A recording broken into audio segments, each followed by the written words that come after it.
I'm in a garden right in the middle of London. It's very nice, nice and big, but it's unremarkable. There must be a score of gardens very similar to this within half a mile. But if this garden could speak, what stories it could tell.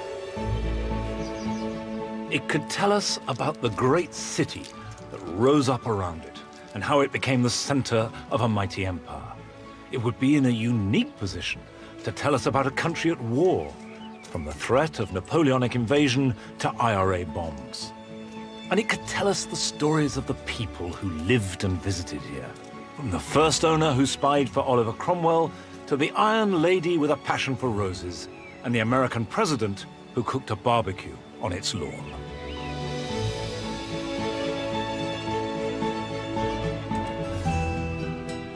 I believe that gardens are every bit as important as the buildings we live and work in. And if we can unearth their secrets and listen to their stories, we get a unique insight into our history and what makes us the people that we are today. In this series, I will show not just how gardening has changed over the last 4 centuries, but discover why these changes have occurred and who has driven them. And there she is. He's an artist, I guess. Yeah. Although I bet he never saw himself like that. In this episode, I shall be exploring the gardens of the 17th century. This is grand, isn't it?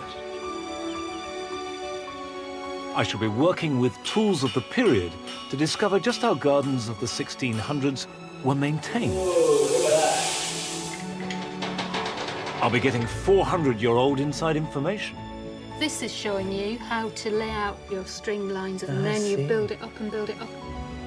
And a long-lost garden will reveal the secret symbols of our forebears' religious beliefs. Am I reading this right? That what we're looking at is... it's a labyrinth.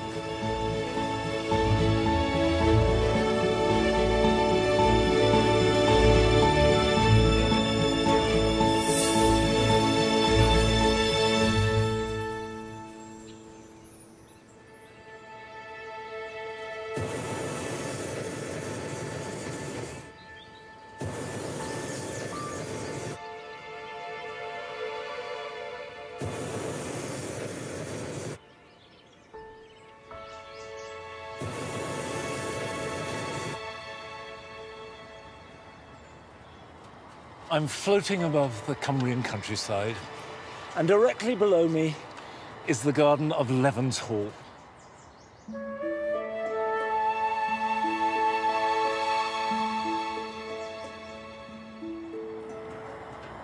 And Levens Hall is the only surviving garden from the 17th century. There are other gardens from the 1600s that have been restored, but none which have endured unchanged since they were first made. And if you want to step into the homes, the lives, and more importantly, the minds of our ancestors who lived in that century, this is the best place to start.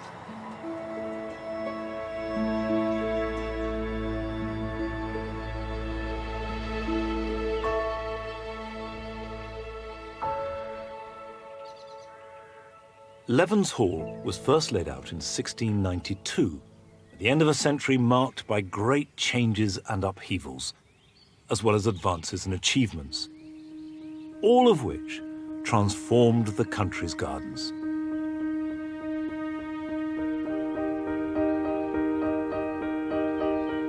Every aspect of the garden, every element of its design, has its roots in the history of that turbulent century.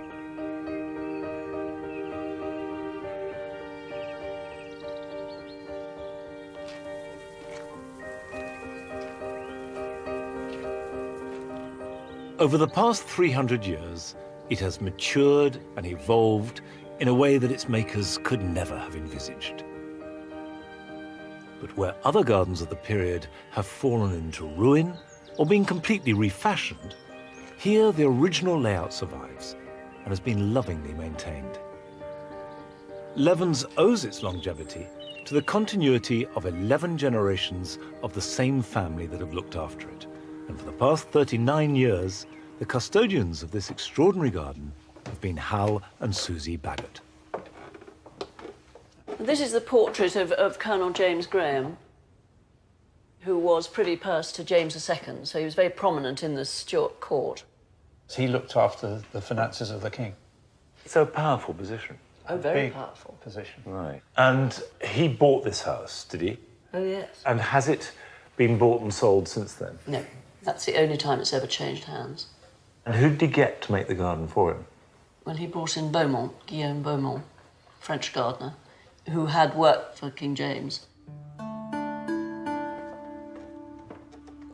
Plans drawn up 50 years after the garden had been completed give us a sense of what Beaumont's original vision for Levens Hall may have looked like 300 years ago.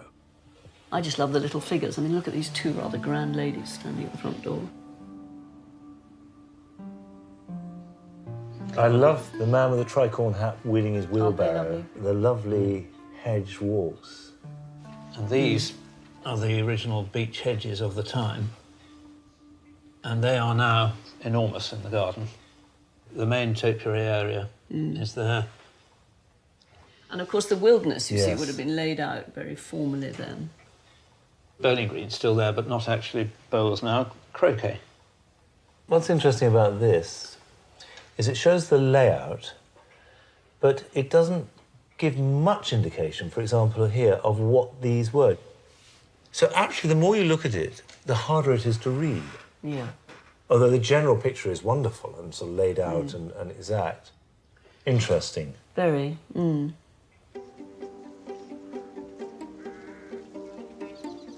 The only plan of Levens Hall provides a tantalizing hint at the mind at work behind the garden, but the details remain frustratingly elusive.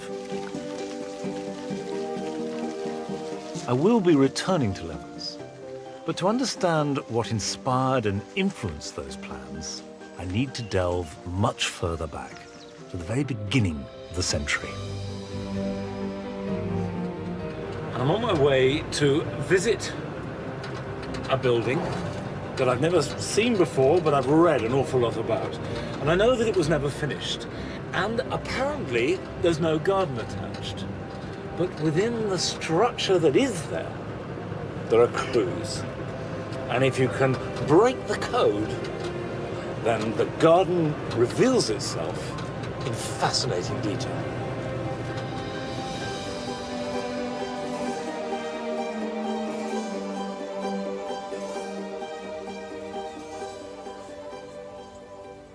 This is Lyveden New Build, and it's a garden building. One of the most magnificent garden buildings ever constructed in this country. But it was never finished. It was made by a man called Sir Thomas Tresham. I've got a picture of him here. He was a wealthy and successful nobleman. Successful because he was knighted by Elizabeth I. And you can see him here in this magnificent armour, showing off his wealth. But the armour is decorated beautifully with trefoils. And that is part of the code that is inscribed all over the building. Trefoil was a symbol of the Trinity, the Father, the Son, and the Holy Ghost. And this was really significant because Tresham was a Catholic. In an age dominated by the conflict between Catholics and Protestants, the intricacies of faith of our 17th century ancestors is the key to understanding their homes and gardens, because they're often packed with religious codes and messages. So the first thing you notice with this entrance porch is that it's got 5 sides to the bay. 1, 2, 3, 4, 5. And each side is 5 foot long. 3, 4, 5. 5 times 5, 25. That symbolizes the 25th of December, Christ's birthday, and the 25th of March, the date of the Annunciation to the Virgin Mary. And immediately as a Catholic, you would get that. You would start to read into this. It's a message to you. You're amongst friends, and these are very persecuted friends. And there's one last clue that isn't immediately apparent, but as you walk around, reveals itself. And that is that the whole building is in the shape of a cross.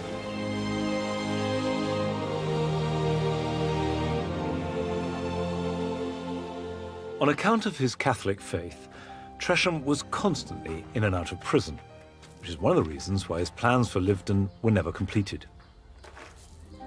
This building, which he called the Lodge, was intended to be a banqueting house where fellow Catholics could gather in relative safety. The best rooms would have been at the top of the building, where his guests could look out and admire Tresham's grand estate, and even more importantly, his magnificent garden. Now, Sir Thomas Tresham never lived to see the building completed. He died early in 1605. Work stopped, and then later in 1605, the Catholic plot, which has come to be known as the Gunpowder Plot, was discovered. His son was involved, thrown into the tower, and also died later that year. And this building stood unattended, and it's been untouched for 400 years. And the garden that we look down on was ploughed up, trees grew on it, and it disappeared too. Until recently. Very recently, clues have been discovered that reveal what Thomas Tresham's garden of 1600 may have looked like. Mark Bradshaw from the National Trust has found that hidden religious codes and symbols weren't only confined to the buildings. So we've arrived at the site here of Tresham's house. Archaeological research indicates that from the house, Tresham and his guests would have walked up through a series of 7 terraces, symbolizing the 7 sorrows of the Virgin Mary. They would then have arrived at an orchard, which has recently been restored using the original planting holes. Do you know what amazes me about this? I had no idea that gardens were being made on such a scale. This is grand, isn't it? There's over 306 trees, 25 different varieties, from damsons and gage and plums to apples and pears, avenue of cherries. This is statement gardening, showing wealth, ingenuity, ability to obtain these varieties, bring them into your garden to show off. Until the beginning of this century, it was believed that the rest of Lyveden's garden had been ploughed up and irretrievably lost. But a fresh clue has revealed a remarkable feature that lay hidden for 400 years. This is an aerial photograph that in 2003 we obtained from Maryland in the US. It's an aerial photograph taken by the German Luftwaffe in the 1940s. And we're standing around about here. And where we're looking out over looks like an open field today, but can you... I can see what's... And am I reading this right? That what we're looking at is a labyrinth. Your heart must have almost stopped beating when you saw that picture. We'd had earlier aerial photographs, and we just never picked up that sort of detail, but the light, that the day this photograph was taken, the time of year, just captured what are very subtle changes in ground level. Well, having discovered this, and after you all sat down and got your breath back, what did you do? Literally, we came in with mowers and started cutting the path as accurately as possible to this representation. And we've continued cutting that over the last number of years.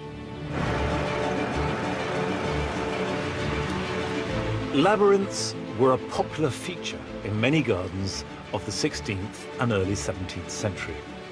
Tresham's labyrinth was over a mile in length and designed to be walked as an act of contemplation, the journey representing the tortuous but true path of the Catholic through life and on to heaven. letters have been found that reveal that Tresham lined what he called his circular beds, but which we now know to be a labyrinth, with white roses and raspberry plants. The raspberries would have symbolized the blood of Christ, and the roses, the purity of the Virgin Mary. Now, with the help of an aerial photograph and a lawnmower, we can once again reveal Tresham's 400-year-old horticultural expression of faith. It's a fascinating insight into the hidden messages that lie below the surface of these gardens.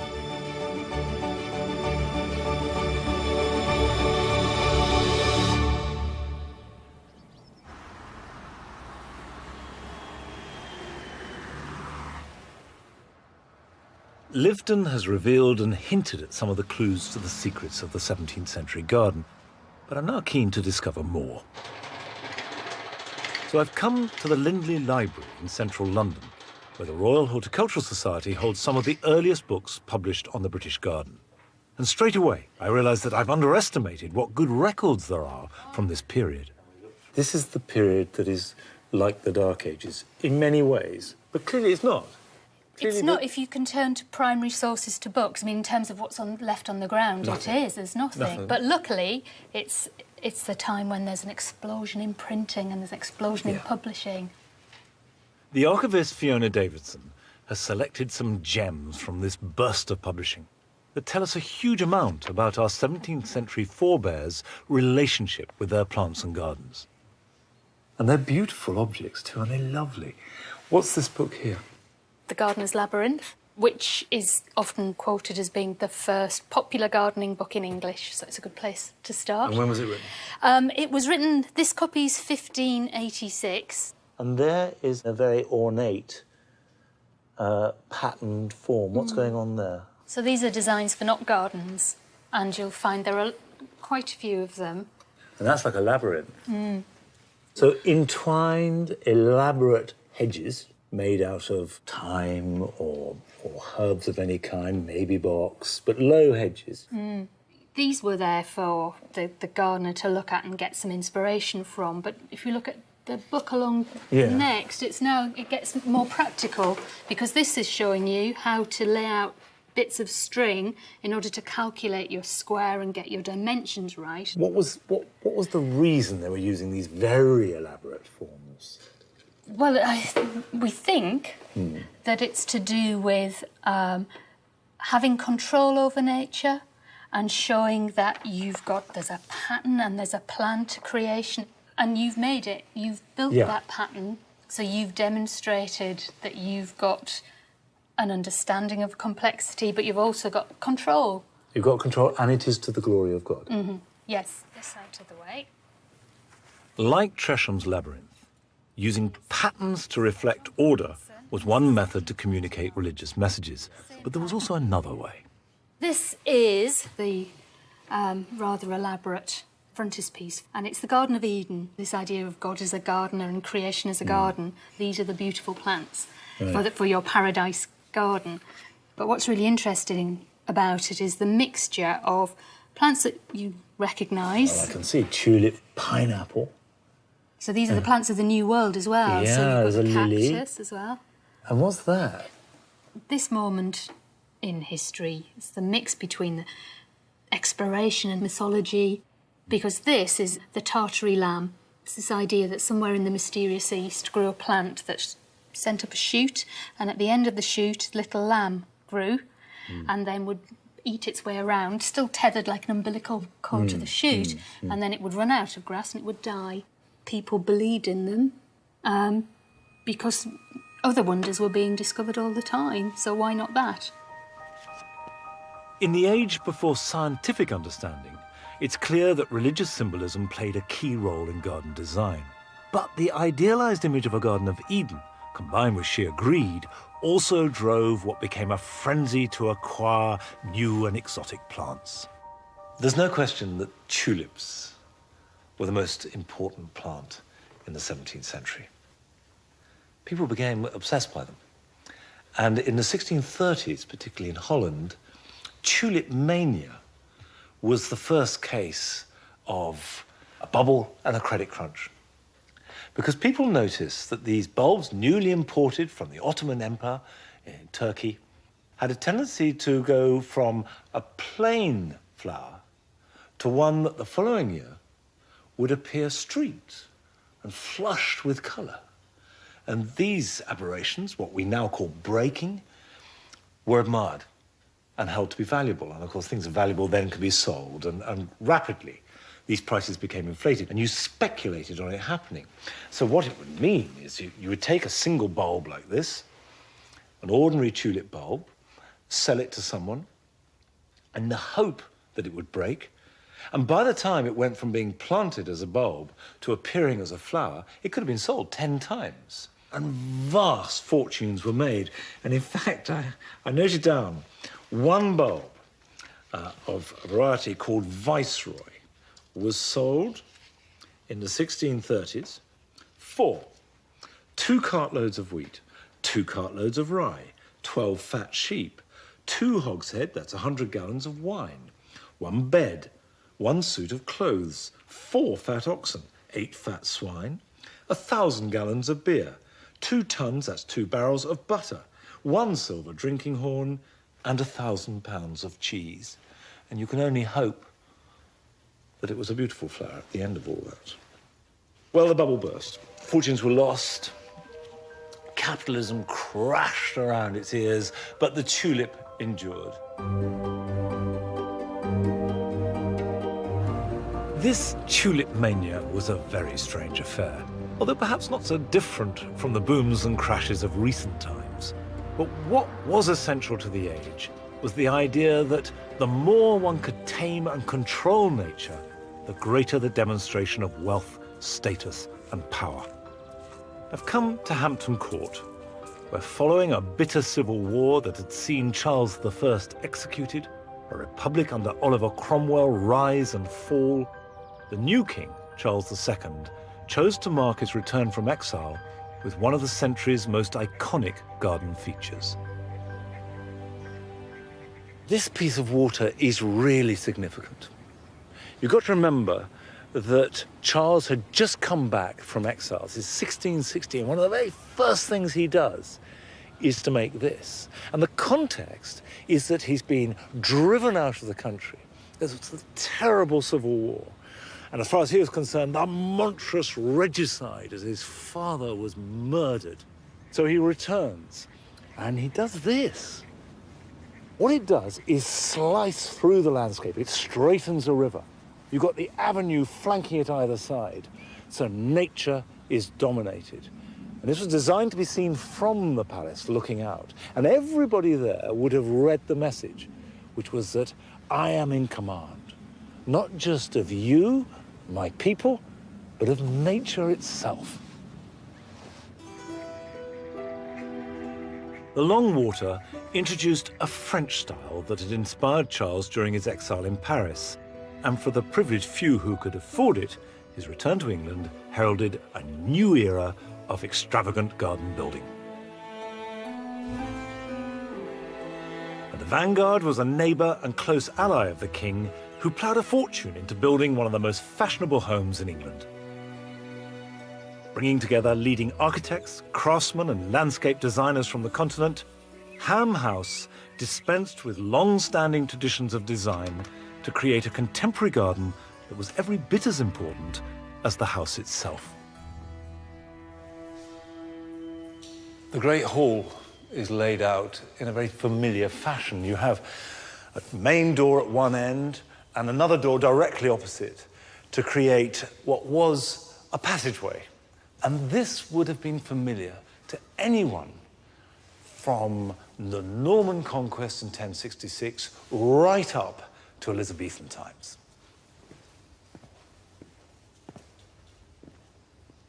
But what was new was the way that what would have been the old cross passage was designed along the line of the main axis of the garden. So for the first time, house and garden were designed as one entity. And this is really the turning point from a medieval arrangement to one that became essentially Baroque.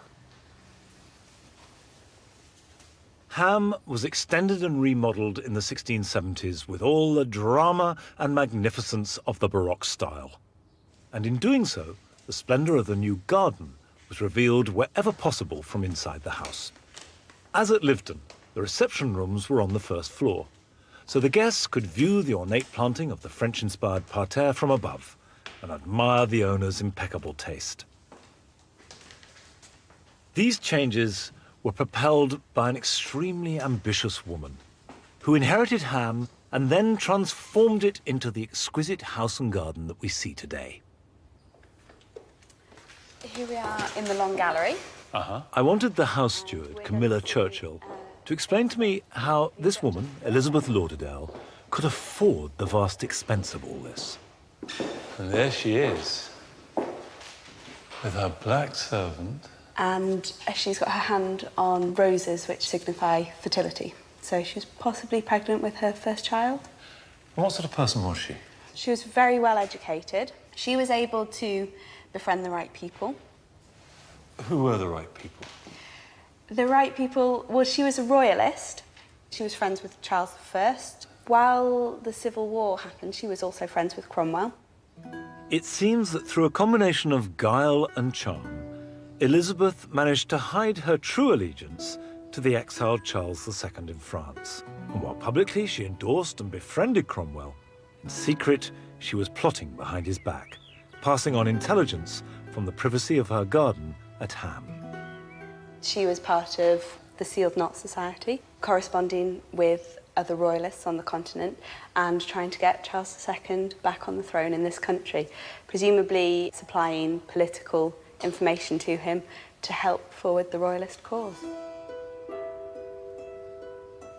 On his return to England, Elizabeth's loyalty to the king was rewarded with an annual salary of £800. That's something around about £1 million in today's values. And she spent this newfound wealth on extending the house and creating a garden that reflected contemporary fashions. Medieval knot gardens were swept away and replaced with something we would consider very familiar, even very ordinary today. By the 1970s, the garden was pretty overgrown. And the decision was made to restore it to its heyday 300 years previously, in the 1675, just after the extensions of the house were done and this garden was laid out. And at first glance, these great expanses of lawn seem unlikely. Think of formal gardens consisting of hedges and patterns. But actually, these plats, as they were called, were a symbol of wealth and control. Because to have a lawn at all, particularly a lawn of this size, and 8 of them, directly in front of the house, meant that you had to be able to employ people to cut them. Remember, no lawnmowers. These were cut by scythes. A tightly cut lawn, usually used for playing bowls, as at Leven's Hall, became an essential, fashionable feature for late 17th century gardens. And so, too, was a wilderness. This was still formal, but a more private space, an ideal for a stroll, entertaining guests, or even an assignment. The wilderness was an exciting mixture of a very controlled wood and a touch of the unknowable. Somewhere that was just a little bit outside normal life, a little bit of frisson of danger, but very, very organized. So you have these trees, pruned so you can see through them, with hedges clipped tightly underneath them. And this use of space, of bringing the wood into the garden and the garden into the wood, exactly fitted with the new spirit of the age. Although this garden continued the tradition of extreme formality and control over nature, you get a real sense that it was designed not just to be admired, but also used as a place of recreation and pleasure. And this modern idea of a garden is encapsulated in a painting of Ham done at the time.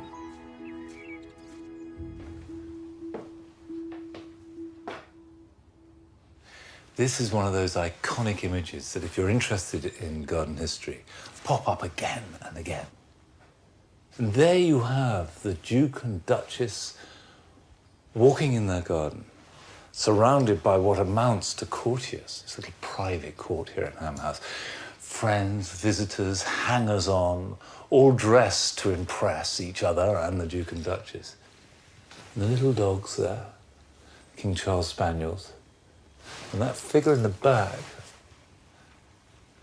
yes, sort of rather brooding figure of a priest following on behind, and the page boy bowing low. See, this moment caught of extravagance, of a couple in their prime, dominating their world. But this is somewhere where their lives are being lived, and the garden is working as part of the household, rather than just serving the house. And that's a big change. That's an important shift in the use of a garden. Alongside this evolving use and design, the contents of our gardens were also significantly changing in this period. It was a pioneering age of ever more adventurous travel and trade, which saw the influx of new plants from around the globe, many intended for the dinner table. I wanted to find out what people were eating in the 17th century, and if that differed very much from what we eat today. Hello, Vicky. Nice to see you. Hello. Those look really good. Oh, thank you very much, yes. I love the smell Can't beat fresh carrots. of a newly pulled carrot in the morning. I've come back to Hampton Court, where Vicky Cook and her team have recently restored one of the palace's period vegetable gardens. We have this idea that they ate meat and then hardly any vegetables at all.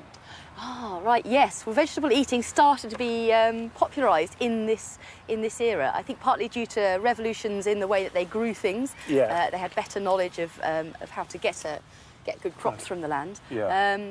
But also it was, I guess, partly a fashion thing. People were maybe more aware of the health benefits of eating more vegetables. Carrots were originally purple and white, and then they had some were selected to be yellow. And then So when did orange carrots come in? Orange carrots came in the 17th century, and they were bred by the Dutch in about the 1650s. Some say it was as a patriotic gesture to the House of Orange. But these are the purple ones. So that's beautiful. Absolutely gorgeous, aren't they? And have you got any white ones? We've got some white ones here, yeah. Well, see, that's fantastic. OK, there's carrots. Let's move on. Yep. You've got rather an overgrown, what looks like, I don't know, radishes, are they? Yeah, we have some very overgrown radishes, but they've been left for a reason. Oh. So these are radishes that have gone to seed, but they would have eaten the radish pods as a delicacy. Well, the pod is quite tough. Just to be honest, that isn't the nicest thing I've ever eaten. What strikes me is the variety of produce that was being grown. In fact, it's a much wider range than most of us grow or eat now. Costumary would have been used to flavour ale. It has a very strong, distinctive flavour. And they use quite tanniny things for beer because it helps preserve it. Oh, gosh. Yeah, it's quite... Wow. Also listed as a salad ingredient, but I think that would have been... OK. Is there anything that they conspicuously didn't grow? In the 17th century, things like potatoes and tomatoes and runner beans, they were very new. They would have been novelties.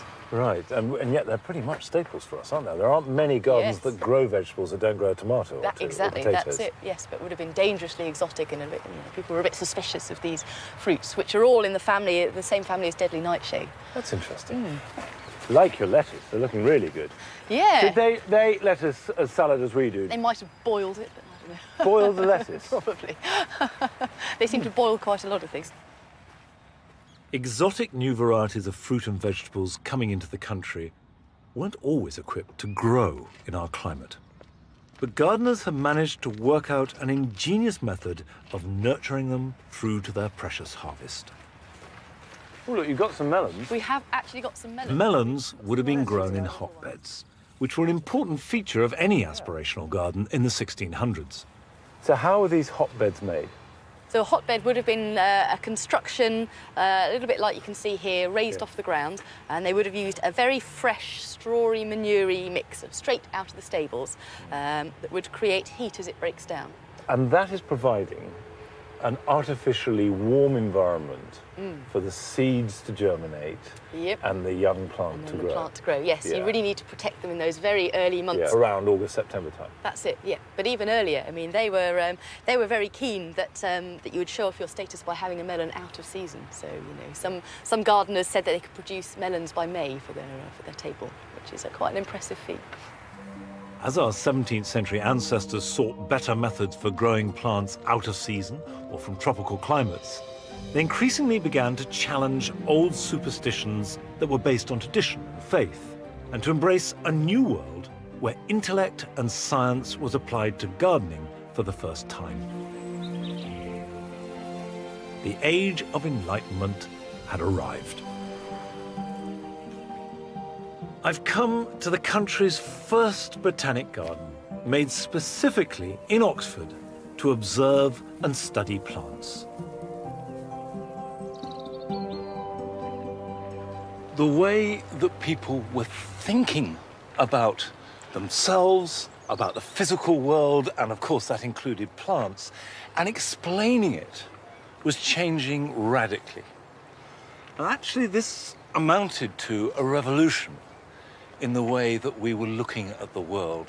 And the effect of that obviously changed gardens and still affects how we make and view gardens to this day.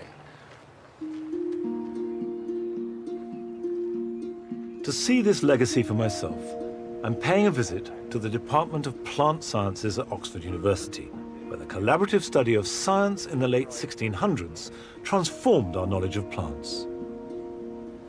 We're particularly interested in using this very simple plant to understand how rooting systems grow and develop. We can identify genes that control those traits. Then we can begin to use this information to enhance crop productivity. Today, this genetic modification of plants has raised a passionate ethical debate. And I wondered whether, in an age ruled by such profound religious beliefs, the work of 17th century botanists was greeted with similar skepticism. So, tell me what we got here. It's a book herbarium, and it dates from about 1680. So it's over 300 years old. Stephen Harris is the Druce curator of the Oxford University Herbaria, and it still houses some of the first collections and studies of plants in this country. What we have here, then, is a whole series of dried plants. The interesting thing is that they have been carefully collected, carefully, beautifully preserved and recorded, and an attempt to organise and understand their interrelationship. Not only necessarily preserving the stuff in the form that we have here in terms of these dried plants, but also in terms of being able to grow things. How do plants respond to the environment? People were starting to ask explicit questions, and more importantly, they were actually manipulating things. They were changing things. They were essentially doing experiments. Research into the behaviour of plants had, by the 1720s, led to the crossbreeding of different species. And this was a pivotal moment in the story of our gardens. This is a specimen of a plant called Fairchild's Mule, and it is in fact the first artificial hybrid. It was created by a chap called Thomas Fairchild. He was a nurseryman in Hoxton, and it's a hybrid between a carnation and a sweet william. And what was the reaction to Fairchild's Mule? People started to get a bit queasy about what the implications of this might be. If you can create something else out of two different species, then where does that place your ideas that species were somehow God-given? They were fixed. Mirrors in some ways the sort of GM debates we're having now. Yes, I think these sorts of discussions where you get these fundamental changes, perhaps in ideas and in beliefs about, if you like, the role of genes and genetics in our general lives would have been very similar.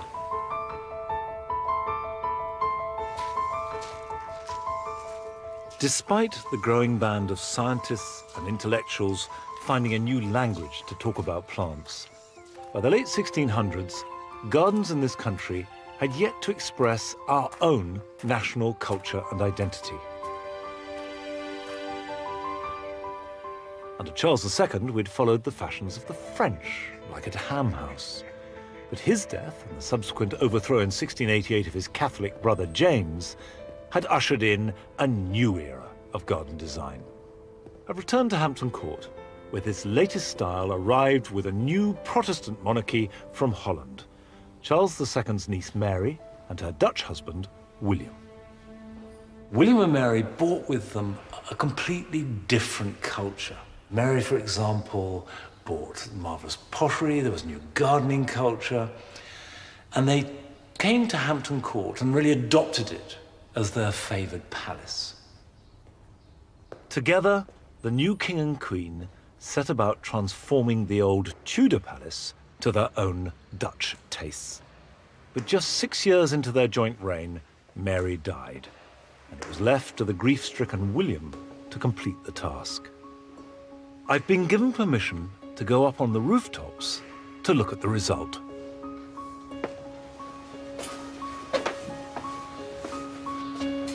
Up on the leads.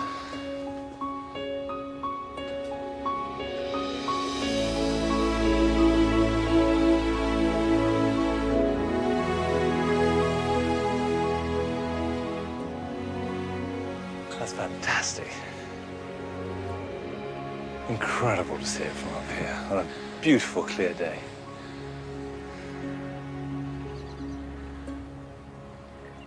And what it brings home is the particular Dutchness of it.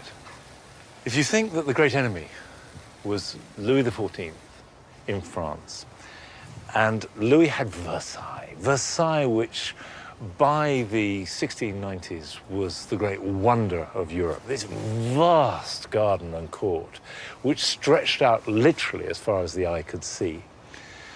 And it set the tone for all aspirational gardens. But what William brought was a completely different sensibility. Whereas Versailles looked out with its great avenues and domination, there was something inward-looking about Dutch garden, something contained and precise, almost finicky. And of course, in many ways, that appealed more to the British sensibility with its enclosed gardens than it did the French.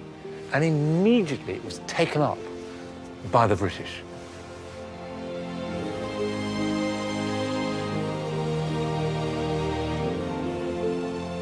Through a combination of meticulous historical research and the forensic examination of old planting holes, William's Privy Garden, as it was known, was accurately restored in 1995. And the whole point about the Privy Garden was that access to the king was a series of stages. And in the palace itself, you went through reception rooms that got smaller and smaller until you reached the royal closet, where the king could speak to people one-to-one, or just 2 or 3 people. And so it was with the garden. You were only allowed in here by invitation. The court couldn't mill around. So this was personal and it was private, but he's a king. It wasn't as though he was out here weeding. This was magnificent and intended to be so from the outset. To the modern eye, it's a magnificence that's slightly hard to read. There seems to be too much space between the plants.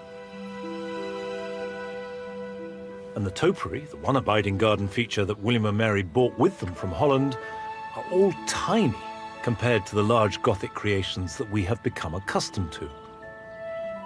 I'm intrigued to know how the estates and gardens manager, Graham Dillamore, keeps them so small and tight. I mean, I grow some topiary, and I know that although they're only about 20 years old, however tightly you clip them, they just get steadily bigger. Yeah. There is this weird thing. Yeah. Trying to get out and trying to break free from the shape. Well, it wants to be a tree, doesn't it? Wants to be a tree, yeah. How do you get them to be as tight as this? Real control over nature, and it begins at a very early stage when you get the plant very, very young. You have to keep clipping it, keep controlling it, and eventually it just firms up. It just stays within its framework. And in the 17th century, they'd worked this out. They cracked that. Yeah, they'd mastered it, and it's about quality over quantity. The quality of the topiary was really, really important to them, and they'd rather see a very good specimen, you know, modest in size, to be honest with you, but of absolute pure quality. And did that apply to just you and Box, or were they toporizing lots of things? Well, it was that era where the control over nature, as I said earlier, was absolutely king. And wherever possible, they could exercise their power over nature by clipping everything. So we find in the Privy Garden, for example, they would have clipped hollies, they would have clipped the roses, the honeysuckles, the lavenders, the Philadelphus, all would have been clipped to shape. Just to give that example of, I'm the king, and I can make plants grow to whatever shape I like.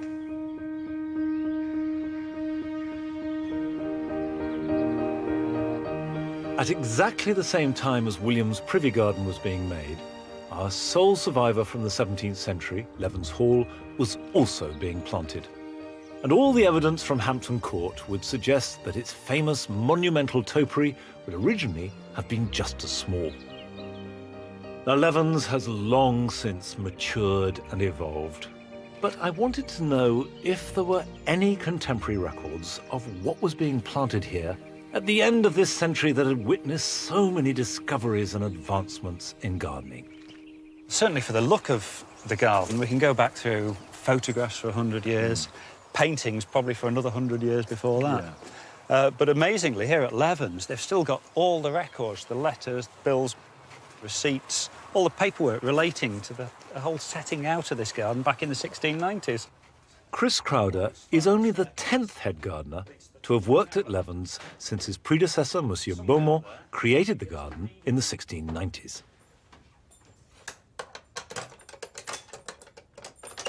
He's taking me behind the scenes to a fascinating treasure trove of records from the garden's long history. Everything that's gone on at Leven's for centuries. It's all here. It's all stored in these boxes. £1.5 pounds of onion seed, 2 ounces of radish, lettuce seed, 2 quarts of French bean. All this, the evidence is here, so we know exactly what he sowed. The sort of things that he was ordering at that time, the sort of things that were being received. 1,000 tulip roots, 200 double jonquil, 200 ranunculus. They're fairly substantial numbers. When you know that 50 years earlier, tulips were going for vast sums of money, and that they were really precious. The concept of a border, as we know it, didn't really exist, did it? No, perhaps not the way we fill them. That's the difference between now and then, isn't it? Back in the 1600s, was looking at individual plants. If you see old illustrations, they would have been in plant and a lot of bare soil, and they would have focused in. Which is why when I look at 1,000 tulip roots, I'm thinking, that's interesting. Maybe the world is changing. Were they beginning to mass plant? It's possible the very late 1600s. It might have been the cusp of that new era. So it was a period of revolution, really. It's a very fascinating moment to see a garden being developed, and it's all here. As autumn comes round, so too does the annual ritual of cutting the famous hedges and topiary. Today, the gardeners use hydraulic lifts and the latest power tools. But I'd like to know how a task like this would have been achieved in the 17th century. So I'm on my way to visit a blacksmith to help make a pair of period shears. I want to get the feel of what it was like to look after these gardeners. I'm a practical man, I'm a gardener. So I know when I've made them, that if I use them, it will replicate exactly the experience of a 17th century gardener making the controlled world.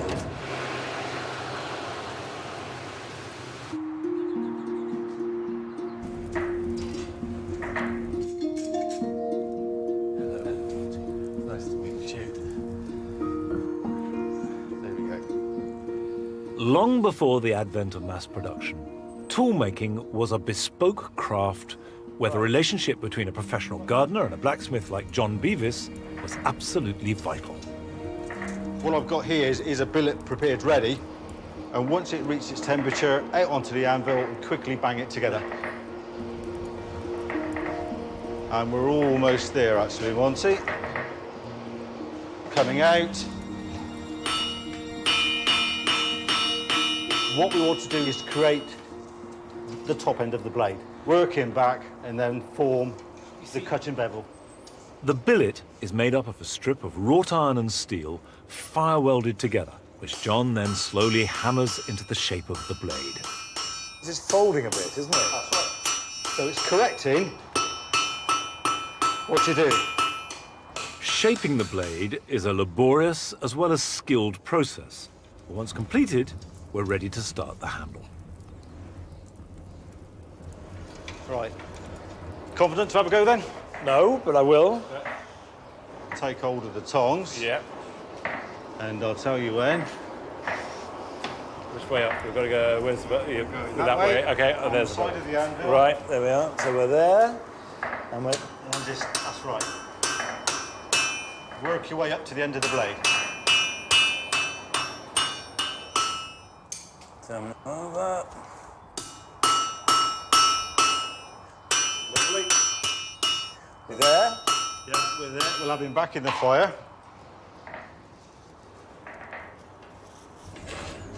Right, we're almost ready. Okay, I'm going to keep out your way. Set it down. Right. Quite a difficult process. We need to get on the side of the anvil, hammer it up, half on, half off, and hammer it down. And then bring him up and take him through.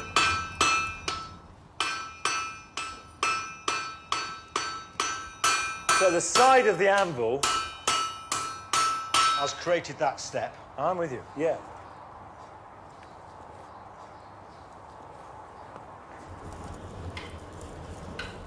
Prepare yourself, Monty. All right, okay. Your turn to have a go. Righto. Vice-like grip. Fine.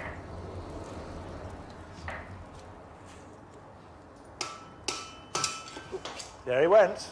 You were right. Vice-like grip. Vice-like grip, okay. Let's pick him up. Whoops, quite tricky. So, right, let's put him back down. And it was on end to end like that. Okay.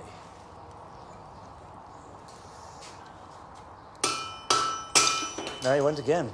Well, so what was I doing wrong? Just simply not holding it hard enough? Simply not holding it hard enough. That's a bit humiliating. Real craftsmanship based on years of skilled practice is needed to make a tool like this. So I leave John to finish making the shear's characteristic curved handle. There. And you simply scroll tongs in and take him round. And then square him up on the side of the veil. And that's him basically done. Let's burn him on. So the handle's here with a hole drilled in it. Yep. And all we need to do is push him on.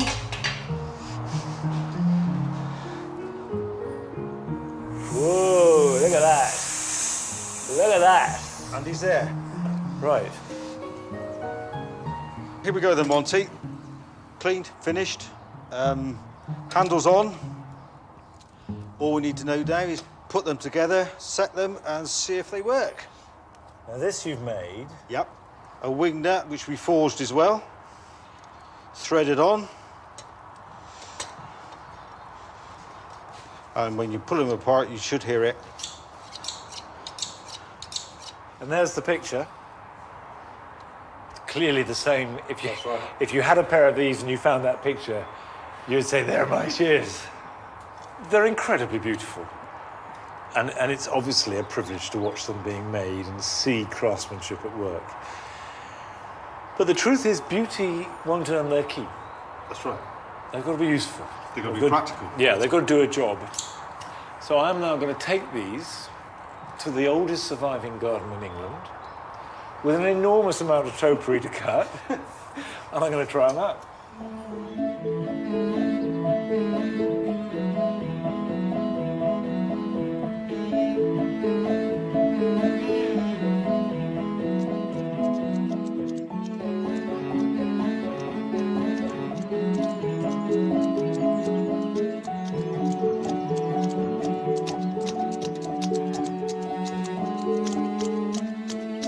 If you think this is a 1640-odd design, There, look, it's working.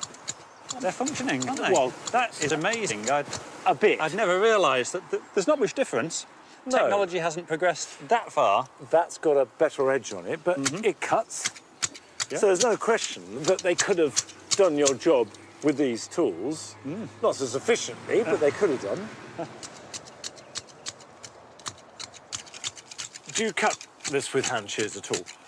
I have cut a lot of the pieces with hand shears. The bigger they get, the higher they get, the more I slip into the electric and the petrol stuff. I would say 90% of the things in the garden are cut mechanically now.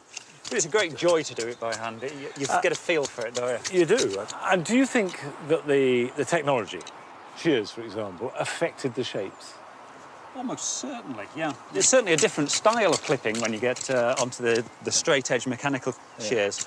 You can make a much smoother, flatter edges more easily. So they would have had more curves, more balls? I would think they would have been more rounded. Everything would have been more rounded. And do you feel bound or even inhibited by the fact that these are 17th century pieces of topiary and somehow you need to preserve that heritage? I would say probably not.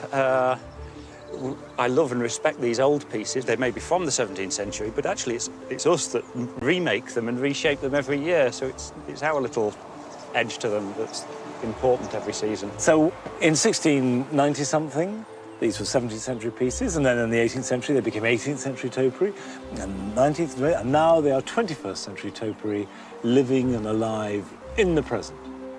Yeah, I don't think any generation should be completely tied and trapped by the views of a previous one. What I've learnt on my journey through the 17th century is just how powerful a statement gardens could be. They weren't just a space to entertain or while away the hours. Gardens defined who you were and what you stood for, whether it was your faith, your understanding of science, or your wealth and status in society. And whilst our only surviving 17th century garden, Levens Hall, took the fashions and trends of that century for inspiration, it also looked forward with a revolutionary new idea.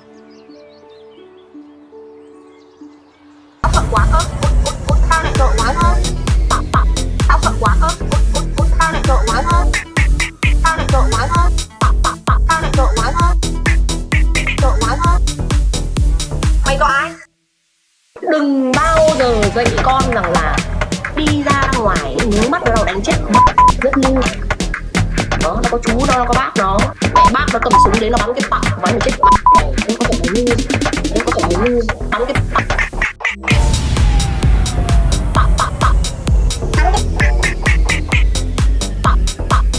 Em có thể là ngu. Nó có chú nó có bác nó. Em có thể là ngu. Nó có chú nó có bác nó. Bắn cái tặng. Em có thể là ngu. Bắn cái tặng. Bắn cái tặng. This garden is that the very first thing that Monsieur Beaumont did was quite unlike anything else that had been done in the 17th century, and that was to build a ha-ha. This is the first ha-ha ever known in this country. And the point of it is you have a wall which keeps out the cattle or the sheep in the park, but no barrier to the eye. So from the garden you look out and include the countryside as part of your gardening view. Now this, not the topiary, not the bowling green, no other feature. It was this that was to revolutionize gardening in the next century. That is another story.